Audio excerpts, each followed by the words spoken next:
আইনগত সহায়তা পাওয়া দেশের দরিদ্র অসহায় জনগণের অধিকার, এটি তাদের প্রতি করুণা করা নয় বলেছেন আইনমন্ত্রী আনিসুল হক।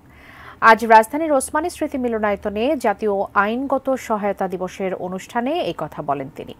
আইনগত সহায়তা প্রদানকারী সংস্থাগুলো যেন বিচার প্রার্থী সাধারণ মানুষের ভরসার জায়গা হয় তা নিশ্চিত করার নির্দেশ দেন মন্ত্রী।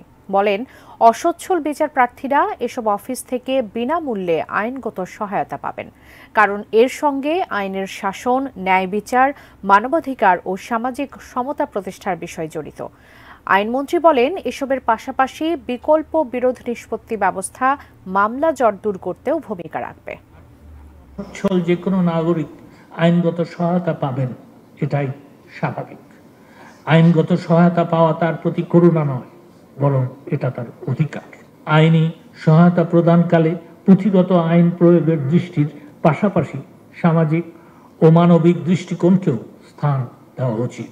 পাশাপাশি আইনগত সহায়তার বিষয়ে জনসচেতনতা বৃদ্ধি সহ স্বপ্রণোদিত দ্রুত ও কার্যকর আইনি সেবা নিশ্চিত করতে বিভিন্ন সরকারি ও বেসরকারি সংস্থার সঙ্গে অংশীদারিত্ব বৃদ্ধির বিষয়টিও গুরুত্বের সাথে বিবেচনা করা প্রয়োজন।